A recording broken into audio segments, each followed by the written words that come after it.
এই ঘটনাটি আমাদের সাথে শেয়ার করেছেন আশরাফুল আকাশ, এবং তিনি তার এক ছোট ভাইয়ের জীবনের ঘটনা আমাদের সাথে শেয়ার করেছেন, যিনি কিনা সৌদি আরবে অবস্থান করছেন বর্তমানে। এবং এই ঘটনাটি সৌদি আরবেরই একটি ঘটনা, সৌদি আরবের রিয়াদের কোনো এক জায়গায় ঘটা একটি ঘটনা, শহর থেকে কিছুটা দূরে। এবং যেই হোটেলটাতে তাকে ট্রান্সফার করা হয়, সেই হোটেলটা তিনি আগে যে হোটেলে কাজ করতেন সেই হোটেলেরই একটা চেইন হিসাবে নেওয়া হয় আর কি, নতুন। এবং সেখানে তিনি ট্রান্সফার হয়ে আসেন অন্য একটা স্টেট থেকে। তো যাই হোক, তিনি সেখানে শুরু করেন তার কাজ, এবং প্রথম দিকে তিনি বেশ এনজয় করছিলেন, কারণ তার কাছে বেশ ভালো লাগছিল। দিনের বেলায়ও তার কাজ ছিল দিনের বেলা, তিনি সকাল 7টায় যেতেন এবং 7টায় গিয়ে 3টার সময় তার ছুটি হয়ে যেত।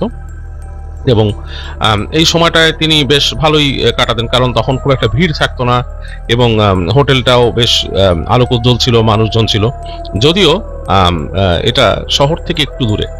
তো যাই হোক, সেই ছোট ভাইয়ের নাম ছিল নজরুল ইসলাম, এবং তিনি এই নাম প্রকাশ করতে কোনো অসুবিধা নাই, তিনি লিখে দিয়েছেন, তো আমি নাম দিয়েই বলছি তার কাহিনীটা। তো নজরুল যেখানে কাজ করতেন দিনের বেলা তার কাছে বেশ ভালোই লাগছিল, বেশ কিছুদিন সময় খুব বেশ সুন্দর কাটলো তার। তো সমস্যা হলো যে তাকে কিছুদিন পরে, মানে প্রায় মাসখানেক পরে, তাকে বদলি করা হলো রাতের শিফটে। তো মানে এই রাতের শিফটে যখন তার কাজ পড়লো, তখন তার কাছে মানে একটু অন্যরকম লাগা শুরু করলো, কারণ রাতের বেলা বেশ নির্জন হয়ে যায় জায়গাটা, এবং আশেপাশে আসলে কিন্তু মরুভূমি, হ্যাঁ, কাছাকাছি জায়গায় শুধু মরুভূমি, আর কিছু নয়। সামনেই হোটেল থেকে একটু সামনে হাইওয়ে, এবং পুরা নিস্তব্ধ। তো তার কাজটা সেখানে ছিল হচ্ছে, তিনি কাউন্টারে, মোটামুটি কাউন্টার অপারেটর ছিলেন, মানে কাউন্টারে তিনি বসে থাকতেন, এবং সেখান থেকে যত রুম সার্ভিসের ফোন আসতো, যে কোনো প্রয়োজন হলে সেটা তাকে ওখান থেকে ম্যানেজ করতে হতো, প্রোভাইড করতে হতো। মানে এখান থেকে তিনি ডিসপ্যাচ করে দিতেন সেগুলো, বলতে যেমন হোটেল রুম থেকে কেউ যদি কোনো কিছু রিকোয়ারমেন্ট বলতো, তাকে এখান থেকে তাকে সেটা ম্যানেজ করতে হতো। কারো রুমে কোনো সমস্যা হলে সেটাও তাকে ডিসপ্যাচ করতে হতো তাদের আগে, মানে টোটালি তার ওটা একটা হাবের মতো, কাউন্টার হাবের মতো আর কি। তো সেই অপারেটর ছিলেন তিনি ফোন পিক আপ করতেন, তিনিই কথা বলতেন। তো রাতের বেলা মাঝে মাঝে দু একটা কল আসতো, খুব বেশি না, কিন্তু বেশিরভাগ সময় পুরা ওই লবির অংশটা পুরা নীরব থাকতো, এবং মানে একদম খা খা করতো। তিনি সময় কাটানোর জন্য মাঝে মাঝে হেঁটে বেরিয়ে সামনে দাঁড়াতেন, এবং বাইরে তাকিয়ে দেখতেন যে খা খা করছে চারিপাশ, সামনে রাস্তা, এবং তার পাশে দূরে মরুভূমি দেখা যেত। এবং মাঝে মাঝে তার গা কেমন যেন কাটা দিয়ে উঠতো এরকম পরিবেশ দেখে, কারণ দেখা যেত তার কাউন্টার এলাকায় মানুষজন থাকতোই না। দু এক সময় দেখা যেত ক্লিনার আসছে বা কিচেন থেকে কেউ আসছে, এসে কথা বলে যাচ্ছে, আর তিনি ডাকলে হয়তো কেউ আসতো, বাকি টাইমটা একদম নিশ্চুপ থাকতো জায়গাটা। যাই হোক, নজরুল ইসলামের এভাবে প্রথম কয়েকদিন কেটে গেল। তো একদিন রাতের বেলা তিনি কাজ করছেন, হঠাৎ তার ফোন বেজে উঠলো আর কি, তার যে ওখানকার যে পিবিএক্স লাইন সেটা বেজে উঠলো, এবং তিনি ধরলেন। ধরার পর তাকে বলল, একটা রুম নাম্বার দেখে দেখা যাচ্ছে যে 705 নাম্বার রুম, সেখান থেকে বলছে তাকে যে আইস লাগবে। তো তিনি বললেন যে আচ্ছা ঠিক আছে স্যার, পাঠিয়ে দিচ্ছি আইস। ইংরেজিতে বলেছে তাকে যে আইস লাগবে, উই নিড আইস। তো তিনি বললেন আচ্ছা ঠিক আছে, সেন্ডিং রাইট অ্যাওয়ে স্যার।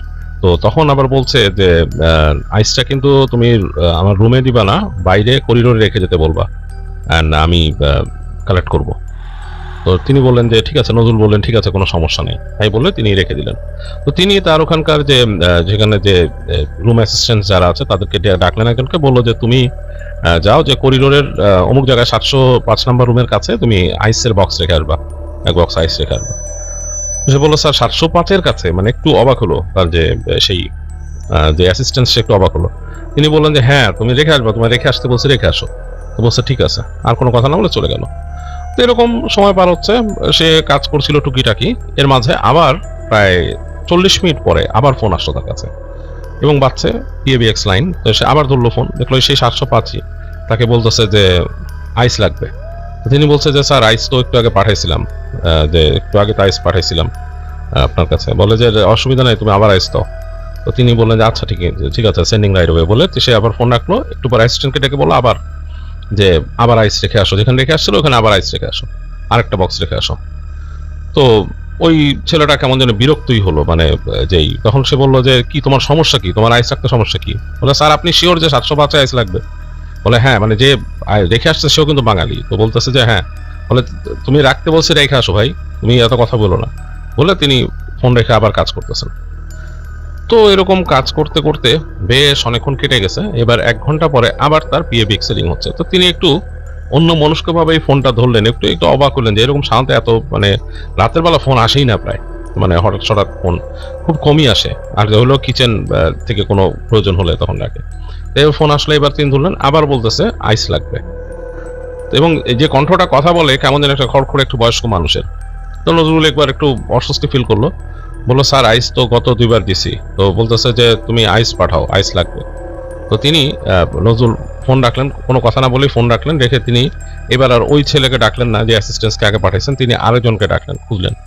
তো খুঁজে ওই ছেলেকে পাওয়া গেল, তাদের সাথে থাকে, পেজার থাকে। তো সেই ছেলেটা আসলো, আসার পর বললো যে তুমি করিডোরে অমুক জায়গায় আইস রেখে আসবা 705-এর কাছে। তো তখন ওই ছেলেটাও দেখা গেল যে বেশ অবাক হলো, 705-এ রাখতে বলতেছেন স্যার? 705 বলে হ্যাঁ 705-এর কাছেই আইস রাখবো, ওখানে যে রেখে আসবা করিডোরে। এত কথা বলো কেন? তো তার কাছে বিরক্ত লাগা শুরু করলো, মনে হলো যে এরা ঘটনা কি, আমি তাদেরকে বলতেছি আমার যেটা আমি বলবো তাদের কাজ হচ্ছে সেটা পৌঁছায় দেওয়া, সেখানে এটা কেমন কথা? তো তিনি মনে মনে চিন্তা করতেছেন যে এগুলো মানে অন্যরকম হয়ে গেছে, এরা মনে হয় টিপসের জন্য বসে থাকে, যেহেতু বলছি করিডোরে দিয়ে আসতে অস্বস্তি ফিল করতেছে, হয়তো হয়তো চিন্তা করছে টাকা পয়সা পাবে না এরকম। যাই হোক, এখন নজরুলের কাজ হচ্ছে তাদের মেনটেন করা। তো নজরুল তিনি আর কথা না বলে তার কাজে আবার মন দিলেন। তো এরকম ভাবে অনেকক্ষণ কেটে গেছে, একেবারে অনেকক্ষণ হয়ে গেছে, প্রায় এরকম 50 মিনিট 1 ঘন্টা। আবার ফোন আসলো। তো এবার নজরুল ফোন ধরছে, ধরার পর এবার সে একটু বিরক্ত হয়ে ফোন ধরছে, ঠিক ওই সেম কণ্ঠ, বলতেছে আমার আইস লাগবে। তো তিনি মানে খুবই বিরক্ত হয়ে গেলেন, বললেন যে স্যার মানে এরকম কন্টিনিউয়াস আইস দিতে গেলে এক্সট্রা কস্ট লাগবে, এটা মানে আমাদের এখান থেকে এক্সট্রা চার্জ করে, আমাদের এই ইসের সমস্যা এটা, এখানে এরকম রুলস আর কি, যে বারবার আইস এরকম দেওয়া যায় না বক্স। তো বলতেছে যে অসুবিধা নাই, আইল পে, তুমি বক্সটা নিয়ে আসো, বক্সটা সেন্ড করো আমাকে। তো এটা শোনার পর নজরুল বললো আচ্ছা ঠিক আছে স্যার, সেন্ডিং রাইট ওয়ে। তো বলে সে মানে ফোনটা রাখলো এবং বিরক্ত হলো। এবার তো এখন সে আর মানে ওই দুইজনের একজন অ্যাসিস্ট্যান্টকেও আর ডাকতে চাচ্ছে না, সেই মানে রুম অ্যাসিস্ট্যান্ট যারা আছে আর কি, তাদের কাউকেই ডাকতে চাচ্ছে না, যে এদের কাছে অ্যাসিস্ট চাইলে আবার তারা মাইন্ড করতেছে। আর সবাই তো বাঙালিরা, এরা যারা জব করতেছে এখানে বাঙালি বেশিরভাগ, আর কিছু আছে আমাদের উপমহাদেশের দু একজন ভারত পাকিস্তানের। এখন চিন্তা করে যে মানে একটা সমস্যা আমি নিয়ে যাই আইস। তো সে মোটামুটি তার ইসের থেকে রেখে সে সোজা হাঁটা ধরলো আর কি। তো আইস কালেক্ট করলো, আইস কালেক্ট করে সে সুন্দর করে লিফটে উঠে গেল। তো লিফটের যে 7 বাটনটা আছে সেটা সে প্রেস করলো, মানে 7th ফ্লোর। তো সেখানে এসে লিফট যখন খুললো, সে বেরুলো করিডোরে। তো সে দেখছে যে তার ডান দিকে কিছু কামরা আছে, সেগুলো লাস্ট যেটা আসছে এটা হচ্ছে লাস্টেরটা, এসে তার এখানে নামছে 699। তারপরে এখান থেকে বাম দিকে শুরু হয়েছে 700, 701, 702, 703। হ্যাঁ, তো 703-র পরে সে দেখতেছে বাকি দুইটা জায়গা অন্ধকার, মানে 704-এ যে 3-র আলোটা পড়ছে এবং 705 যেটা রুমটা, সেটার সামনে পুরো অন্ধকার, মানে বেশ অন্ধকার। তো সে মানে অন্ধকার মানে কি, এখানকার আলোটা আর ওখানে পৌঁছাচ্ছে না, মানে কেমন আলো অন্ধকার, আলো আধারি একটা অবস্থা। তো নজরুল চিন্তা করলো আচ্ছা দেখ কি আর অবস্থা, অন্ধকারতে কি হয়েছে, লাইটটা ওখানে কর্নারের লাইটটা ফিক্স করা প্রয়োজন, আমি বলবো আজকে। এটা মনে করে নজরুল হেঁটে হেঁটে গেল।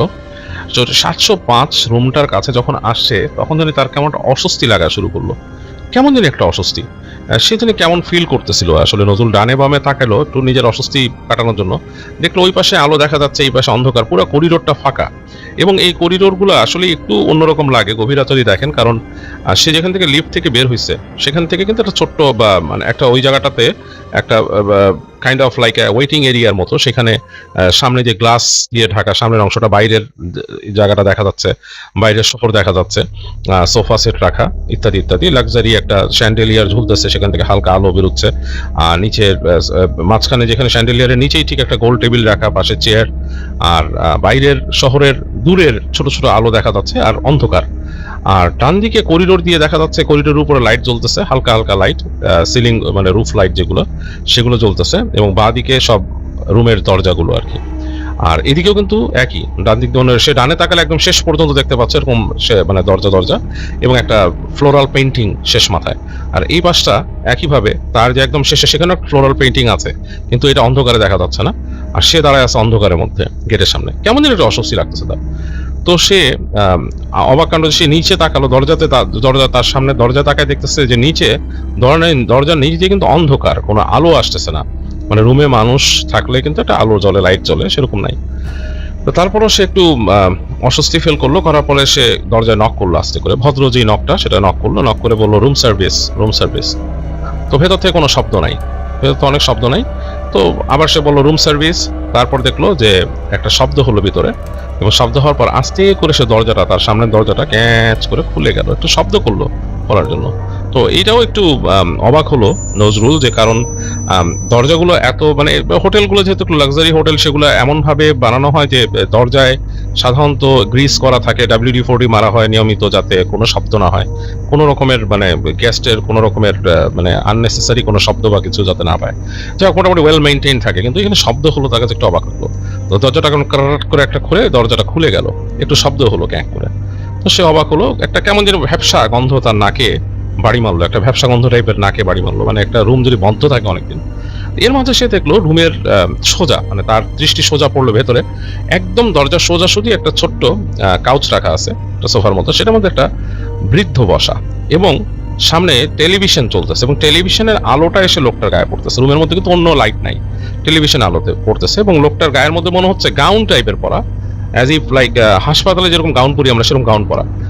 সবচেয়ে ভীতিকর যে ব্যাপারটা, সে থরথর করে কেঁপে উঠলো নজরুল এই সিনটা দেখে, যে দরজা যে খুলছে তার হাত, চোখটা হঠাৎ ডানে গেল, দেখলো যে লোকটার হাতটা এতটা লম্বা যে দরজাটা খুলে দিছে লোকটা। নজরুলকে সে বলল ভেতরে আসতে, এবং নজরুল আসলে ভয় এতটাই পাইছে, কিন্তু দেখছে যে লোকটা দরজায় লম্বা হাত, মানে সে অবাক হয়ে গেছে যে লোকটার হাতটাই এত লম্বা যে ওই সোফা থেকে এসে দরজাটা খুলছে। তো সে কিন্তু এটা পুরোই অ্যাবনর্মাল, সে থরথর করে কাঁপতে কাঁপতে, লোকটা তাকে ভিতরে আসতে বলছে, কাম ইন প্লিজ। সে ভিতরে গেল, এবং সে ভেতরে কিন্তু শব্দ পাচ্ছে, কেমন একটা মানে কেমন একটা শব্দ পাচ্ছে ভেতরে, মানে মানে টিভির একটা চাপার শব্দ, এবং তার তার কখনো সময় হলো না টিভির দিকে সে তাকাইলো, এরকম কোনো সময়ও তার নাই ভেতরে। তো সে ভিতরে ঢুকলো, ঢোকার পর লোকটাকে দেখলো, লোকটার মুখে কেমন জানি কোচকানো একটা মুখ, এবং সে একজন বিদেশি লোক, তার মুখে আলো পড়তেছে, মানে টেলিভিশনে যে অনুষ্ঠান চলতেছে সেটার যে আলো পড়ে, বিভিন্ন রকম আলো ছায়া পড়তেছে লোকটার মুখের মধ্যে, এবং লোকটা কেমন জানি মানে দৃষ্টিটা কেমন জানি শূন্য একটা দৃষ্টি তার দিকে তাকাচ্ছে, সেটাতে সে চোখটা দেখতেছে আর কি, সেই আলোতে শূন্য দৃষ্টিতে তার দিকে তাকায় আছে। সে আইস বক্সটা রাখলো, লোকটা তাকে বললো যে হাউ মাচ, কত টাকা। তো সে তখন ওই লোকটাকে বললো যেন ডোন্ট নিড এনি মানি, কোনো টাকা লাগবে না। লোকটা তখন তাকে একটা 500 রিয়ালের নোট দিল, 500 রিয়ালের একটা নোট ধরাই দিল হাতে।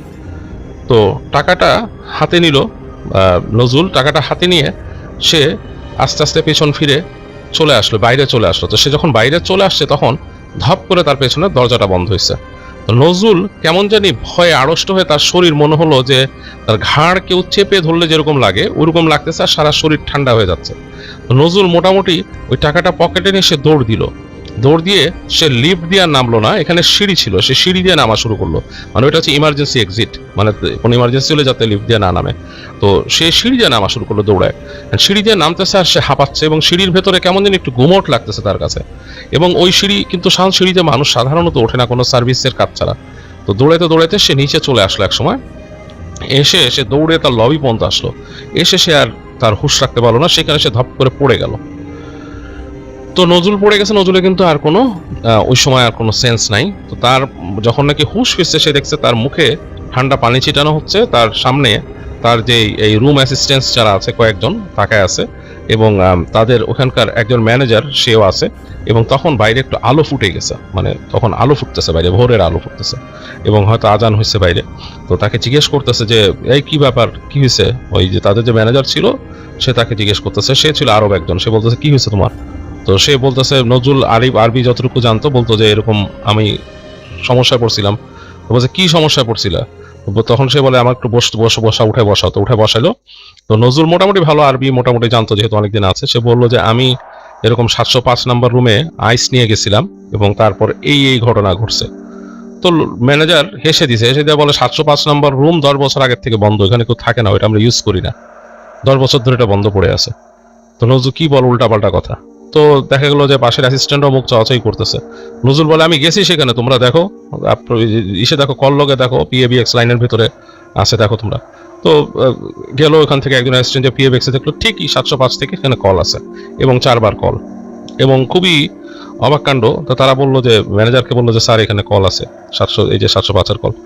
ম্যানেজার খুব গম্ভীর হয়ে গেল। ম্যানেজার বললো যে এখন যাক, তুমি আর এই কথা নিয়ে কারোর সাথে কিছু বলো না, তো তুমি একটু করো, ধাতস্থ হও। তুমি মনে করো হয়তো তুমি কাজকর্ম করতে করতে তোমার মানে হয়তো মাথায় লাগছিল। নজরুলের খুব রাগ লাগলো, সে বললো যে না আমি ঠিকই এরকম এরকম হয়েছে। তো বলছে যাই হোক আর কথা বলো না, এটা নিয়ে আর কোনো কথা বলার দরকার নেই। ওই রুম বন্ধ, রাত্রেবেলা এরকম 705-এর ওদিকে যাবা না, কারোর সাথে এগুলো নিয়ে আলাপ করবো না, এই বলে মানা করে দিল। তো নজরুল আর কিছু বলে নাই। নজরুল নিজের পকেটে হাত দিল, সে যে 500 রিয়ালের নোট রাখছিল, সে তাকায় দেখলো তার পকেটে কিছু না, একটা কাগজ, জাস্ট একটা সাদা কাগজ, আর কিছু নাই ওখানে, কোনো টাকা নাই, নোট নাই এখানে। তো সে চুপ করে থাকলো, আর কিছু বললো না। তো পরদিন সে তার ওই সকালবেলা, ওই পরদিন না, পরদিন সকালে, মানে ওই দিনই সকালবেলা, মানে ফলোয়িং মর্নিং, সে আলো ফুটছে যখন, তখন সে তাদের ওইখানকার একজন অ্যাসিস্ট্যান্টকে নিয়ে উপরে উঠলো। উঠে সে ওই রুমের কাছে গেল, 705-এর কাছে। তো গিয়ে দেখে যে ঠিকই সেই রুমটার সামনে করিডোর যেখানে, সেখানে ওই বরফের যে বক্স, আইস বক্স যে রাখছিল, 4টা বক্স ঠিকই রাখা আছে, 4টা বক্স, এবং যেটা নজরুল ভিতরে নিয়ে গেছিল সেটাও বাইরে রাখা, 4টা বক্স রাখা বাইরে। তো বলতেছে যে এই 4টা বক্স ঠিক আছে। একটা আসল কথা, যে এখানে যদি কেউ না ঘটে থাকে, নজরুলের যদি সব ভ্রম হয়ে থাকে, হ্যালুসিনেশন হয়ে থাকে, তাহলে তো এগুলো যেহেতু বরফ নিয়ে আসছিল, ভিতরে পানি থাকবে ভরা, রাইট? তো দেখলো যে ভেতরে কোনো পানি নাই, খালি 4টা বক্সই খালি, কোনো পানি নাই ভিতরে। তো নজরুল মুখ চাওয়াচাই করলো তার সেই অ্যাসিস্ট্যান্টের সাথে। অ্যাসিস্ট্যান্ট বললো যে ভাই, সব বাঙালি, বলতেছে ভাই চলেন তো ভাই, এখানে অনেক কাহিনী আছে, চলেন চলেন চলেন। চলে আসলো। তো নজরুল ওই দিন যে বাসায় যে ভালো ঘুমাইতে পারলো না, দুঃস্বপ্ন দেখলো, তার জ্বর আসলো, সে ওই দিন ছুটি চাইলো, ছুটি নিল। ছুটি নেওয়ার পরে তারপর সে ছুটি কাটাইলো, 2 দিন ছুটি কাটায় পরে আসলো কাজে। কাজে আসার পর তখন তাদের ওইখানে আরেকজন পুরানো এমপ্লয় ছিল, সে অনেক বছর এখানে আছে। তো সে বললো যে আসলে 705 নম্বরের ঘরের ব্যাপারটা বলা উচিত ছিল। সেও হচ্ছে এই আমাদের এই সাউথ এশিয়ান। সে বললো তোমাকে বলা উচিত ছিল ওই জায়গায় আসলে রাতের বেলাতে না যাওয়া। ওইখানে আসলে সমস্যা হচ্ছে কি, ওই জায়গাটা, ওই রুমটা আসলে হন্টেড। বলছে এই হোটেল তৈরি হইতে অনেকদিন সময় লাগছিল, অনেক বছর সময় নিয়ে হোটেলটা তৈরি হয়েছে, এবং ওই 705 নম্বরের হোটেল তৈরি হওয়ার পর ওইখানে একটা কাপল উঠছিল, ভাড়া উঠছিল ওইখানে, মানে ভাড়া মানে কি, মানে কাপল উঠছিল আর কি রুমটাতে ওই দিন, বিদেশি কাপল। এবং তারা ওখানে বসে রাত্রেবেলা তাদের মতো ছিল, এবং তারা তার স্ত্রীর ভাষ্য পরবর্তীতে, কারণ আমরা মানে কি হোটেলের, আমি তখন নতুন আসছি, তো ওই সময় হোটেলের মানুষজন মানে ওখানে সকালবেলা যে দেখে যে বিধিকিচ্ছিরি কাণ্ড, ওই মহিলা দরজার বাইরে পড়ে আছে, মহিলার হুঁশ নেই, মুখ দিয়ে ফেনা উঠতেছে। তো মহিলার যখন আমরা পরিচর্যা করি, তখন তার হুঁশ ফিরে সে বলে সে আর তার হাজব্যান্ড দুইজন ড্রিঙ্ক করতেছিল বসে ভেতরে। এখন হঠাৎ করে তার হাজব্যান্ডকে কে নাকি বলে কানে কানে যে this would be your last drink. তো সে নাকি তখন তার স্ত্রীকে বলে যে আমাকে কে এরকম বললো, আর এরকম গলা কার, কোন লোকের কথা এটা? তো সে বলে, সে লোকটা চিৎকার শুরু করলো যে হু আর ইউ, মানে who are you talking, this is my room. লোকটা নাকি মানে চিল্লাচিল্লি শুরু করে যে তুমি কে কথা বলতেছো, এটা আমার রুম, এখানে কে ঢুকছো তুমি, এরকম বলতেছে। এই সময় নাকি হঠাৎ করে উপরে একটা ফ্যান ঘুরতেছিল, সিলিং ফ্যান, সেটা নাকি খুলে লোকটার একদম মাথার মধ্যে পড়ে, এবং লোকটা মানে তখনই মাথার মধ্যে আঘাত পেয়ে সে মানে ওইখানেই মারা যায় আসলে রাতের বেলা। মহিলাটা ওখান থেকে মানে চিৎপটাং হয়ে পড়ে যায় একপাশে, সে কোনো মতে হামাগুড়িতে বাইরে আসে, কিন্তু তার সে জ্ঞান হারা ওইখানে। তো যাই হোক, তাকে হোটেলে মানুষজন নাকি পাওয়ার পরে এই হচ্ছে ঘটনা আর কি, লোকটা মোট কথা মারা যায় ওইখানে। এবং তারপরে নাকি রুমটা যখন নাকি সবকিছু ঠিকঠাক করে তারা রাখে, এরপর থেকে আর কেউ থাকতে পারতো না রুমের মধ্যে গেলে, অনেক রকম সব সমস্যা হতো মানুষের। সেই দেখা যেত যে ওই রাতের বেলা ফ্যান বন্ধ হয়ে যেত, মানুষ দেখতো কিছুটা হাঁটাহাঁটি করে রুমের মধ্যে, কেউ কথা বলে ভারী গলায়, ভারী কণ্ঠে কথা বলে, উল্টাপাল্টা হয়। তো হোটেল কর্তৃপক্ষ আসলে অনেক চেষ্টা করে ওইটারই করতে পারেনি, তো রুমটাকে তারা ওইভাবে বন্ধ করে রাখছিল, কাউকে এটা জানাইতো না আর কি। তো ওই রুমটা নাকি ওইভাবেই মানে বন্ধ থাকতো আর কি, থেকে সেই সময়কার ঘটনা ঘটছিল আর কি, সেই বন্ধ করছে সেই সময়কার টেলিভিশন। এরপর কোনো আপডেট ওই রুমে ওরকম হয় নাই, আর কোনো রকমই আপডেট আর করা হয়নি। সিলিং ফ্যান ছিল, এখন যেমন অন্য কোনো রুমে আর ফ্যান নাই, শুধু এয়ার কন্ডিশনিং। আর তখনকার সময় এয়ার কন্ডিশনিং এর পাশাপাশি ফ্যানও থাকতো, সিলিং ফ্যান। তো সিলিং ফ্যান অন্য রুমে এখন আর নাই, ওই রুমেও এখন আর সিলিং ফ্যান নাই। তো যাই হোক, এইসব নাকি ব্যাপার স্যাপার ওখানে ঘটছিল তখন থেকে, এবং তারপর থেকে ওই রুমটা বন্ধ, ওখানে আর কেউ যায় না। তো সেই যে নজরুলের সাথে যে পুরনো যে কলিগ সিনিয়র, তিনি তাকে বলে যে শোনো, রাত্রে যখন কাজ করবা তখন যাবা, রুম অ্যাসিস্ট্যান্টস যারা আছে তাদেরকেও বলে যে তোমরাও যাবা এই হোটেলটা মরুভূমির মধ্যে, এবং বুঝবা যে এখানে আশেপাশে অনেক কিছু আছে। তো তোমরা জানো যে উপরি জিনিস চলাফেরা করে, জিন এবং অনেক কিছু আছে, তো এরকম চলাফেরা করে। রাত্রেবেলা একটু বুঝে শুনে চলাফেরা করবা, দোয়া দুরুদ পড়ে হাঁটবা, এবং নির্জন হোটেল, অনেক বিশাল জায়গা, কম্পাউন্ড অনেক বিশাল, এই আর কি, দোয়া দুরুদ পড়ে চলাফেরা করবা। আর ওই সাততলায় গেলে ওই জায়গাটা যাবা না আর কি, আর ওই 705 নম্বর রুমের কাছে আর যাবা না, এই আর কি। আর এটা নিয়ে কারোর সাথে আলোচনা করবা না, এই হচ্ছে কাহিনী। তো এই মানে হোটেলের ভেতরে আর কি আলোচনা করতে নিষেধ করছিল। তো এই হচ্ছে ব্যাপার। তো এই ছিল আম, নজরুলের একটা কাহিনী, নজরুল ইসলামের কাহিনী, যেটা আমাদের সাথে শেয়ার করেছেন আম, আশরাফুল আকাশ। এবং আশরাফুল আকাশ তিনিও সৌদি আরবে অবস্থান করছেন এবং তিনি এই কাহিনীটা পাঠিয়েছেন আমাদের কাছে। আশা করি আপনাদের ভালো লেগেছে এবং আপনারা এনজয় করেছেন কাহিনীটা। আর আপনাদের কাছে কেমন লাগছে অনুষ্ঠান আমাদেরকে জানাতে ভুলবেন না। আমাদের